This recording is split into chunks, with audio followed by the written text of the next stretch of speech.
Hey there, folks. How's it going? Uh, got a classic question today I wanted to jump on and talk about. It's got to do with my pricing terms, my payment terms, and my five-page proposal template where I I ask for 100% payment upfront.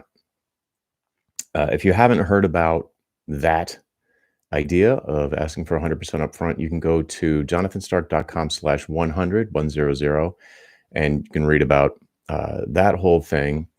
But the general idea is when you give someone a proposal and you present them with three options. They're incremental, meaning that the second one builds on the first, and the third one builds on the second and the first.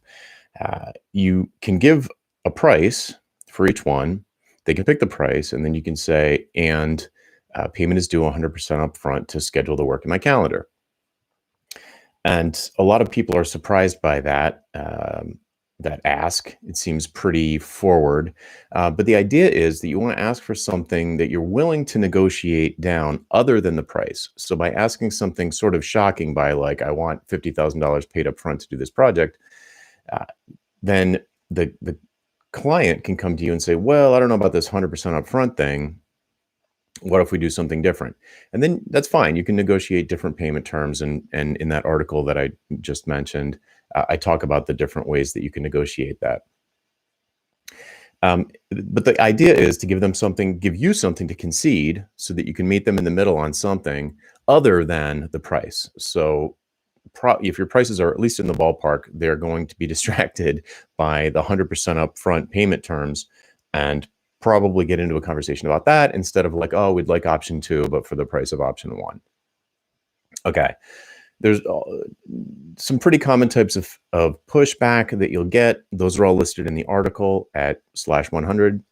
But I got asked a question today from a student who presented a proposal with the 100% upfront payment terms, and the client pushed back by saying, essentially, well, but what if you die? You know, which is it's funny. I mean, I guess with the global pandemic going on right now, there's a little bit of leeway to maybe have a question like that. But it's like logically, I get the question, but it's basically a stupid question because you could turn it around and say to them, well, what if you die? What if you pay me 100% at the end of the project, but you die? Or even more likely, you cancel the project. What if we get hit by an asteroid? I mean, like a million things could happen. Why are they seriously concerned that you might die? Honestly, that if the pushback is, but maybe you'll die and you're a solo firm and therefore, we'd be out of luck, is not a serious. It's not serious pushback. It has to be disguised for some other objection that it cannot be a real objection. But let's say that is the objection that's on the table. Here's what you would say. Even if you're a solo operator, you don't have like an agency. There's not a bunch of employees that would, jump in and do the work in case you were deceased. Um, but here's what you say. So if they say, what if you die? Then I would chuckle, and with humor, I would say, well, what if you die? you know, how will I get paid if you die? And they'll say, well, other people here will make sure you get paid. And then you'd say, well, the same thing would happen with me. If I die, then my lawyer will issue a refund. Like we can put in if you're really that concerned about it, we can add a line to the paperwork that says, in the event of my death, my lawyer will refund your money from my estate. I mean, you can say, oh, I've got life insurance. If something like that happened, my spouse would be left with $1 million, and my lawyer can give you your 50 grand back if you're really worried about it. So that is how I would actually address it. But what's really going on is they're pushing back and they don't know what to say, so they say something silly. It's a silly objection.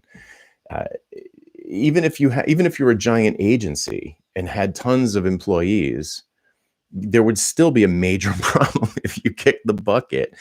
So if it's just it's like, what if a plane crashes on my house? There are a million like what ifs that you could bring up. So anyway, I just wanted to talk about that here because I don't think I've ever written an article about what to do if they say, well, but what if you die? And the answer is my lawyer will refund your money. Can you move on? And then maybe once you say that, again, I would do it with humor. Then you'll get to a deeper objection, a more realistic objection, because the real objection is they don't trust you. They don't trust, for some reason, they don't believe that you're not going to run off with their money. And so they don't want to say, oh, we're afraid you're going to run off with your money. So they're coming up probably with like a secondary, less, I guess, rude pushback. But still, it just makes me laugh every time. In my entire career of doing projects, doing consulting or development projects as a solo operator, I've never had employees in my entire career, which is 15 years or something. I only ever heard this objection once, and it was way at the beginning, in 2006 or something. And I was just like, I just didn't even work with them because they were not being serious. That's just not a serious question. Anyway, so I thought I'd post that here in case anybody who is thinking about charging 100% upfront and is afraid of that objection, you can just say, my spouse will be rich if that happens, and my lawyer will give you your money back. Okay, so we've got a question I mentioned earlier in my little rant here. If your prices are not in the ballpark, this is a totally separate conversation, but since we're here, let's cover that. So the question is, you present a proposal and you give 3 incremental options with increasing prices, let's say 10,000, 22,000, 50,000. And you say payment is due 100% up front to block out the time in my calendar to do the work. I'm available to start on, the Monday after next. Check the option that you want, sign below, and you can make payment to this address or this at this link, whatever. If you present that proposal to someone and the prices are just totally out of the ballpark, and they react with like sticker shock, like, I didn't think this would cost more than $1,000, and your cheapest option here is 10,000. Like, whoa! And they're just totally blown away. There's probably nothing you can do to recover the job. You just need to get better in the future at doing a better job of having the why conversation in the sales interview to understand what the value of the engagement is to the potential buyer. So if you do a decent job of going through the why conversation, getting a ballpark estimate in your own mind of what the desired business outcome of the project probably is, even within an order of magnitude, like within, like 10x, like as long as you're getting close to like, this project's got to be worth at least $100,000 to a person like this, with a business like this, with the outcome that they believe is going to come from this project. So if you're roughly guesstimating that the outcome is worth $100,000 to a business like this, and you price it the way I recommend, which is 10%, 22%, and 50% roughly of the value, you could be way off with your $100,000 number and still be in the ballpark with at least one of your options. So even if you were off like crazy and it was only worth $30,000 to them instead of $100,000, you'd still have 2 options that were under what it's worth to them, 10,000 and 22,000. Because the fraction is so small of the value, you'd have to do a really bad job of uncovering the value to be out of the ballpark. But if you were out of the ballpark and they completely are blown away, but they're not angry about it. Sometimes they'll get angry about it. They feel like you didn't understand them, or you're trying to push them away. So if they don't get angry and they're just like, wow, I had no idea this was going to be that expensive. Is there some other way we can engage? Or we really wanted to work with you. This is so disappointing. And they're still kind of feeling like they're interested in talking.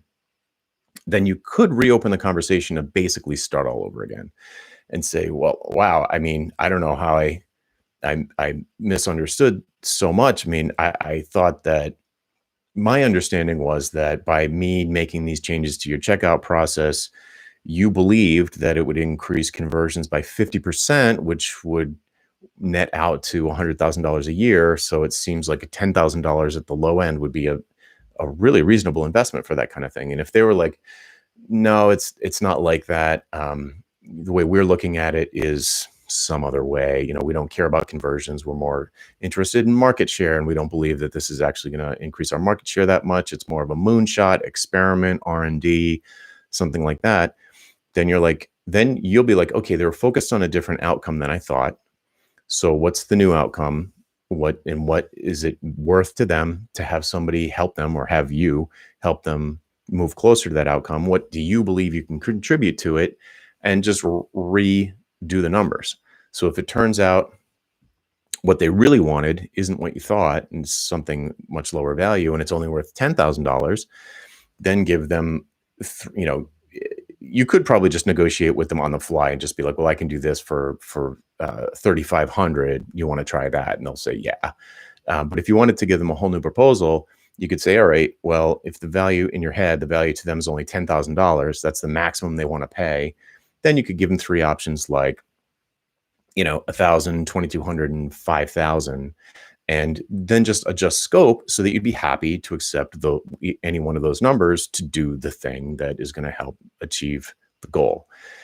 So hopefully that helped. But basically, if they get sticker shock and they're not angry with you, and they're interested in working together, just start over, do a new proposal, and just like, geez, sorry, I totally missed the boat here. I thought you guys wanted X. What do you actually want? And then they'll maybe be clearer about what they actually want, and then you just reprice it. There's more comments.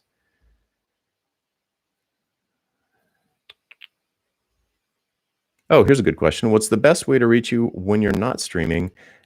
That's a perfect segue into this. If you have a question for me, I used to ask people to post their question on social media with hashtag AskJonathan. I don't do that anymore. What you can do though, email your question to me. So just email it to my personal address, jstark@jonathanstark.com. You can grab the spelling from the channel. You probably can't even find my email in there somewhere. Just shoot me an email. And when I get a chance, I'll jump on and answer your question if I can. Cool. All right. So that's it for now. Hopefully that was helpful to someone. And I'll see you next time. Later.